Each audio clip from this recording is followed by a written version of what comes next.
Cheers and salutations. Welcome one and all to Americans Learn. My name is Kit. Please be sure to like, comment, share, and subscribe and hit that ring bell notification. That way all of you are made aware when we upload new content upon our YouTube channel. And today, we have ourselves a fun video to check out. It is titled Sparta, Battle for Thermopylae. Shout out to our fellow friends who enjoy Sparta. So this is from Sabaton history, and yes, it's been a while since we've checked out Sabaton history, and you know the rules. We have our learn on, and then we get the music video, Sabaton history Sparta, their official lyric video. So without further ado, please support Sabaton history. Follow them on all of their social media, including their main channel as well. Follow them on Patreon, all that good stuff, because it's the right thing to do. It's the one thing to do. And the original link to this video, as well as the music video, will be in the description box below. So what are you waiting for? Get to it right away. Do it now. Stop wasting time. Do it now. Now, today, or else. So now, let's go ahead and play this video in a 3, 2, and an uno. Oh, what can I say? Hardcore.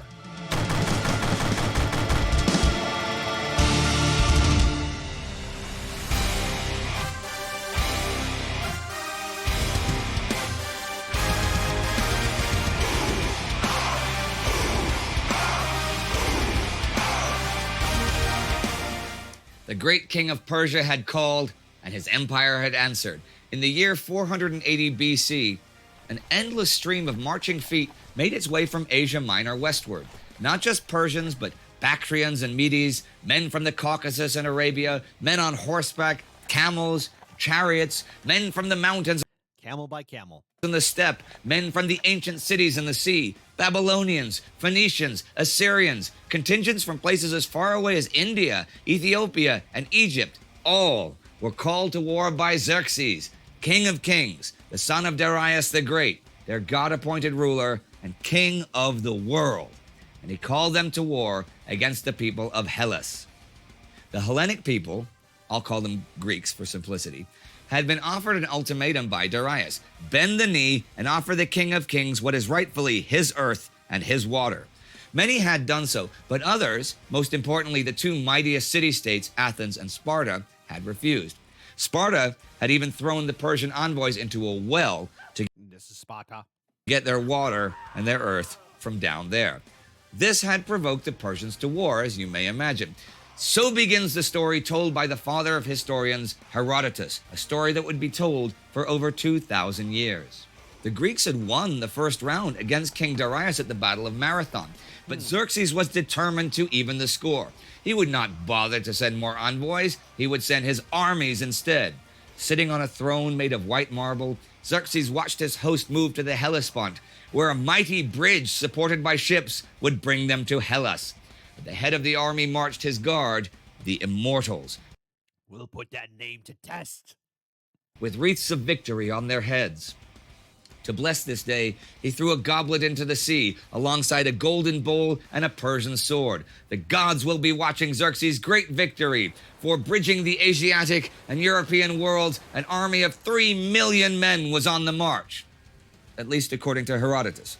Modern historians narrow that force down to a maximum of 250,000 men, which is still really massive for the time, and it was an enormous feat of logistics to keep them supplied. While many northern Greek cities cooperated with the Persians for fear of being destroyed, Athens and Sparta... Sadly, Byzantium... Well, wait. I don't think Byzantium was founded yet, so no, not Byzantium. Sparta had made a pact with each other. The powerful triremes of Athens would challenge the Persian fleet, while Sparta would march out to meet the Persians in the field. The Greeks wanted freedom, so they said, but the Spartans were not truly free men, but bound to the law of their state. Only a small fraction of Sparta could call themselves Spartiates. Those were the citizens of Sparta, the ones allowed to vote, who reigned over the Periokos, the free neighbors, and the Helots, the servant class. Spartiates were the warrior class, disciplined by a system of rules that set them apart from other men. They were not permitted to own silver or gold, were not allowed to trade or take a profession. Instead, they trained their whole lives to serve the state, a training which only the strong, the cunning, and the tough would survive. Their bodies and minds were toughened by a lifetime of military drills and athletics. By the time of Xerxes' invasion, there were only around 8,000 adult male Spartiates. They were few, but they were professionals. They wore their hair long and a proud scarlet There you go. Long hair. coat, and were capable of carrying out the most complex of military maneuvers with ease. It was already late July, and autumn was not too far off with the strong storms of the Mediterranean. Xerxes had to move if he wanted to keep up with his supply fleet. The Spartans went north to meet the Persians, but could only bring a portion of their forces, since the holy festival of Carnea was around the corner, which forbade the Spartan host to go to war. Only 300 Spartiates, led by their king Leonidas, were sent northwards. Each Spartiate was personally chosen by the king and had to have a living heir, since there was a good chance he was not coming back. Now, they were accompanied by around 1,000 Perioikoi and Helots, and were soon joined by other allied contingents, mostly Thebans and Thespians. So, around 3,000 men assembled at Thermopylae, the hot gates. So see, it wasn't just 300. It was more than that. Thermopylae got its name from being near sulfuric hot springs. In terms of technical warfare, the Spartans did not fight much differently than their fellow Greeks, but much differently than the Persians. The Greeks favored the shield wall of tightly packed, heavily armored warriors who were to stand as a single block, relying on weight and solidity of their formation. The armor was extremely heavy, especially compared to the Persians. Corinthian bronze helmets covered their head fully, but for the characteristic T. Their composite leather breastplates and shoulder corselets were reinforced by metal scales and sheets. The large shield was covered with bronze and known as the hoplon, making the warrior a hoplite. On it, the Spartans bore the lambda symbol for Lacedaemon, the Greek name for Sparta. Armed with a 6-foot spear and with a sword for close-quarter combat, they were the most formidable of opponents. Joined by the brothers of you against the faithful horde, Hellenic hearts are set aflame, the hot gate calls their name. While the Spartan right flank was guarded by the sea, the left was blocked by the steep slopes of Mount Kallidromos. There was even an ancient wall guarding the pass. It was the perfect place for hoplite warfare. Coming south from Macedonia, the first Persian scout who approached the hot gates told Xerxes of a group of half-naked men readying themselves for Oh, that Thermopylae. battle, and seemingly unbothered by the large host assembling in front of them. Xerxes wanted them swept aside and ordered a frontal attack because of a lack of tactical choices and, well, a lack of patience, okay? Yeah, Xerxes, come on. You should have found another way around. If they're right there in front, outmaneuver them.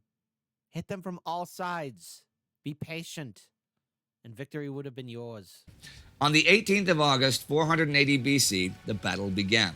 The Persian host, though, they were used to battles in vast open areas or in mountains, where speed and agility brought the advantage. Much of the Persian force was only lightly armed with short spears, daggers. They had wicker shields. Their main weapon was the bow, not the sword. Some elite units wore leather armor or reinforced jerkins, but most wore no armor at all. At first, the Medes attacked and promptly ran into a wall of gleaming bronze. It was a terrible slaughter, as their weapons could not penetrate the shield wall. The Medes withdrew without making much of a dent in the Greek formation. Next were the men of Susa, proud warriors who fired a hail of arrows into the hoplites before they charged over the dead bodies of the Medes. The men of Susa fared no better and broke like a wave against a rock. By the afternoon, there was a second wall. This time it was made out of corpses. Xerxes was losing what little patience he had in the first place, but clearly this was no ordinary force he faced. Obviously, the terrain is key, and this is where I'm a big fan of Julius Caesar, Augustus, Titus, Vespasian, Aurelian. Read the terrain. Oh, even Constantine the Great. Yes, read the gosh darn terrain. He ordered the immortals forward. The Spartans performed a feigned retreat, stopping and bracing only at the last moment when the enemy charged them. Then, after the slaughter, they again pushed and advanced a short pace to tear into the enemy. Spartans were made for this kind of battle. Xerxes, watching from his throne, is said to have sprung 3 times into the air out of rage that even his beloved immortals could not break the Greek lines. With heavy losses, the attacks were called off for the night. By now, the Greek defense and defiance had caused a traffic jam. The whole host was halted by a few thousand men in the narrow pass. The Spartans and their allies tended their wounds. They too had casualties, but not much compared with the mass of corpses in front of them. The next morning, Xerxes put more troops into the pass, promising rich rewards for success. It was another day of hard fighting, and the Greek line held fast.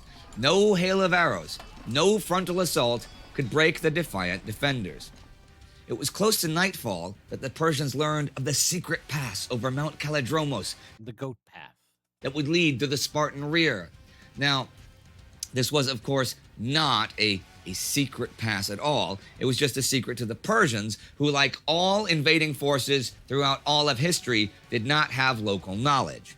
In Herodotus' history, this betrayal would be attributed to a certain Ephialtes, probably a local who simply told them about it for money. Leonidas had positioned a small defense on the pass with men from Lamia. He certainly would have preferred to have his trusted Spartans in that position, but he could not afford to remove any of them from the main battle. And though the men of Lamia had just one job, to keep an eye out and warn the Spartan king in time if the Persians were coming, they messed it up. They got totally surprised during the night. News that the immortals were upon them reached Leonidas too late. Their rear was in danger, and even if they fled, the Persian horsemen would pursue them. But since the word flight did not exist in the Spartan lexicon anyways, Leonidas offered his allies a withdrawal option, while his Spartans would hold the Persians off as long as possible. Send a message to Sparta to tell them how they died. Still, many men chose to stay with the Spartan king, so their numbers were still around 1,200 men strong. Leonidas told the remaining men to have a good breakfast, because tonight they would dine in Hades. With their lives now forfeit, they would... So it wasn't just because here's the thing: we've all seen the movie 300, and obviously that movie is heavily propagandized, you know. But the key word is but. The other Greek city-states did fight as well. So, or the Hellenistic city-states, you know, but they were there. They stood too. So it wasn't just this 300, it was 1,200. But I guess the mythology of 300 just sounds better. go out to inflict as many casualties upon the enemy as possible. As the immortals appeared behind them, Leonidas' force formed a hedgehog of spears, and the Persians had to be whipped into battle out of fear of the Spartans. The final hours of the Spartans and their allies were hours of relentless battle. They killed and killed, driving the enemy against the mountain walls and down into the sea. They fought until their spears broke, their shields and their helmets were dented, and their swords went blunt. At one point, Leonidas was killed, and a savage battle over his body ensued. The Persians trying to claim his body as a trophy, and the Spartans desperately fighting for the honor of their king. It is said that 2 of Xerxes' brothers died in the attempt before the Persians retrieved the body. The Spartans defended themselves to the last, until overwhelmed by spears and arrows. They died to a man. There were no Spartan prisoners. By midday of the 3rd day, it was all over. Xerxes himself went down to inspect the battlefield. He cut off the head of Leonidas and impaled it on a spear for his army to see. The Spartans were mortal. The Spartans could be killed. But their last stand had given the Persians a taste of what was to come. Greece was not a pushover. The war was far from over and would eventually be decided at sea and on the battlefield of Plataea in Greek favor. But the last stand at Thermopylae, at the Hot Gates, was a symbol to the rest of Hellas, a rallying call, and a legend to stand through the centuries. As for the Spartans and their bravery and their might, after the war, there would be a plaque at Thermopylae bearing the words, "Tell them in Lacedaemon, passerby, that here, obedient to their laws, we lie." Oh, the Spartans. They still stand. Stand forever immortal in our history, of course. Secret passage to the light.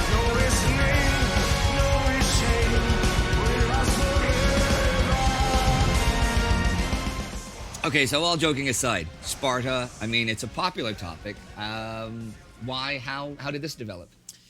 Okay, so it's actually Joachim sitting in our studio and working, and I'm sitting in my office working in the same building. And he's working on a new song together with the guy Ken, who has been helping us out with writing a couple of songs over the years. They have some little idea. They ask me for my input, and I come over and I'm like, guys, I'm not hearing a metal song. I'm hearing the soundtrack to the movie 300. I hear the ooh, ah. In the song, I hear this, and I see it in front of me. And they were like, you're right. The song became very popular. Right. And it's a song I really love to perform live. And when we were performing it on the tour, we, of course, needed to bring a little bit. Everyone wants to be Spartan until they find out how the Romans owned Sparta. I mean, I'm sorry. I'm sorry. That's my true Roman coming out. After all, if you remember, if you ever watched the series I, Claudius, where, you know, in the beginning scene where Augustus is saying, those Greeks are so clever. And even though we won at Actium, and Marcellus then says, yes, if they're so clever, how come they're a province of ours and not vice versa? That's right. Rome wins. Always. Rome wins. Bit of theater to the stage. So we brought Spartans, and we put Joachim in a helmet. Like that. Similar to this. Wow, That, yeah. That's a Roman centurion. Thank you very much. Or not a Roman centurion, but close enough. Close enough. If you haven't been watching our unbiased history of Rome, sit back and relax and enjoy the true history of Rome.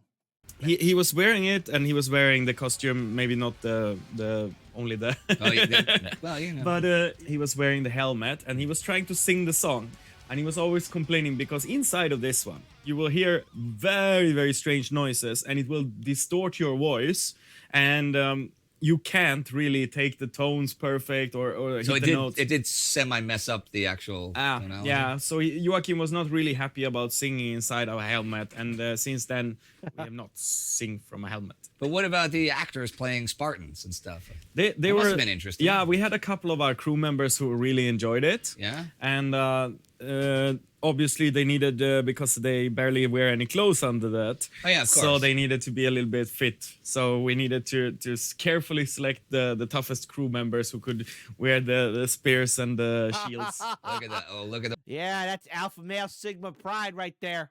those bodies, huh? Yeah, Huh? brutal guys. No, I wouldn't have been picked. I mean, I look good, but you know, I think I'm older than any of the Spartans lived to be. Yeah, I'm 52 now.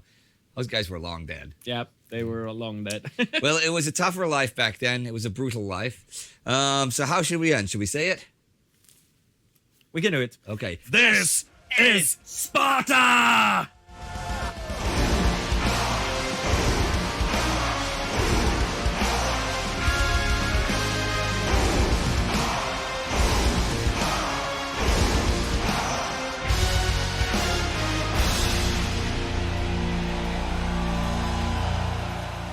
All right, everybody, that's it for today. Hope you enjoyed this week's episode of Sabaton History Channel. Don't forget to subscribe, don't forget to become a patron, and see you soon. As we should. And of course, let's face it, folks, if you have sat through this, if you waited very patiently, as you should indeed, you'll realize that your patience will be rewarded with none other than the music video Sparta. And you know what the rules are. I'm going to play this thing from beginning to end, no pausing. But after all, just to let all those Sparta fans know, eventually Sparta itself would bend the knee to a little-known city called Rome. I'm sorry, if that offended you, then you're not a true Roman. Rome will always win. Rome shall return.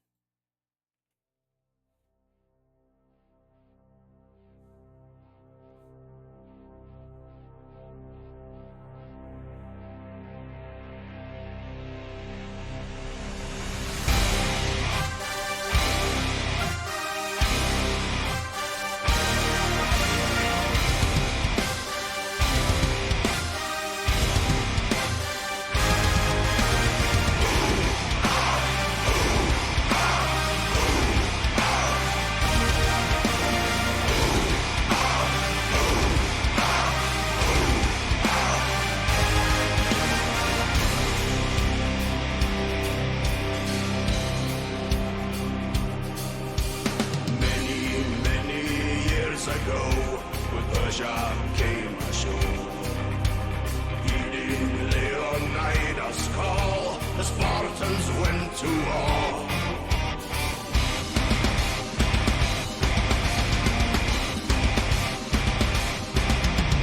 Joined by the brothers of you against the faithful horde, Hellenic hearts are set aflame, the hot gate of their name.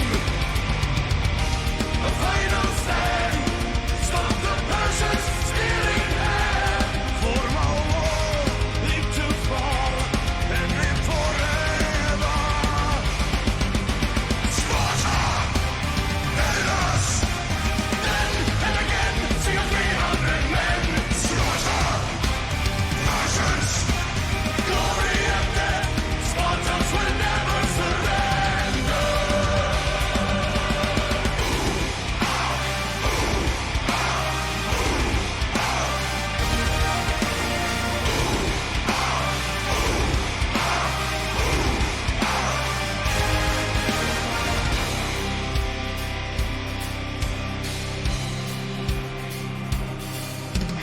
Morning has broken.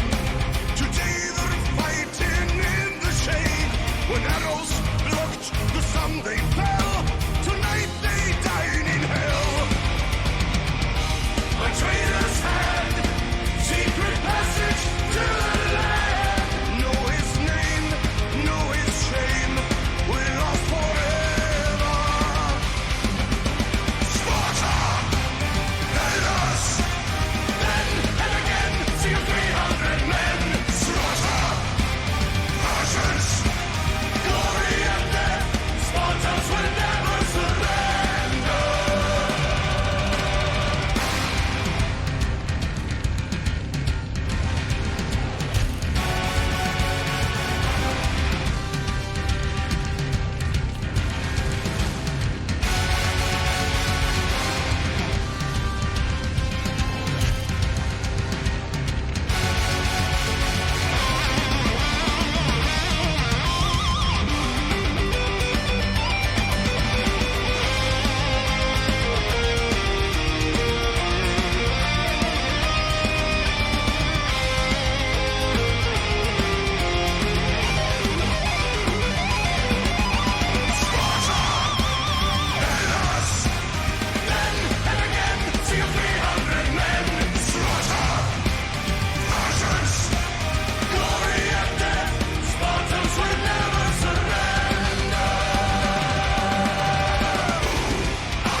Never forget the Spartans, the Glory 300. After all, were not for their heroic stand, the Greek city-states would not be able to stand against the great Persian Empire. And of course, Xerxes was defeated. And unfortunately, alas, after the war, Athens and Sparta would fight as well. And Sparta would come out victorious. Sparta, always renowned for its warriors, would always resonate and still stand throughout history, but even then it had its rise and fall, for its own slave population did rise up against it and destroyed its foundations. The Macedonians would conquer again, and yes, Sparta would still remain. But then, of course, as always, while Sparta will remember its standing, even they, too, bent the knee to Rome. The unbiased history gave us a true history. The Greek states didn't stand a chance against the Roman Empire. And all was well in the world. But no, seriously, this was a fantastic series. And of course, Sabaton history, speaking truth to power. Loving it. And folks, listen, I am ever looking forward to the day to check out Sabaton history when they play here. Hopefully when they come back to Chicago, if they do come to Chicago. But shout out again to all the people who introduced us to Sabaton history. And we will continue on checking out more of Sabaton history because more of you have been asking for it. And so thus, we shall check out more videos. And if this is the kind of content you like, please type in the comment section below. Your feedback is fundamentally important. Hey, as always, take good care of yourselves, folks. Hold strong the line. And remember, victory to Sparta. until Rome comes around.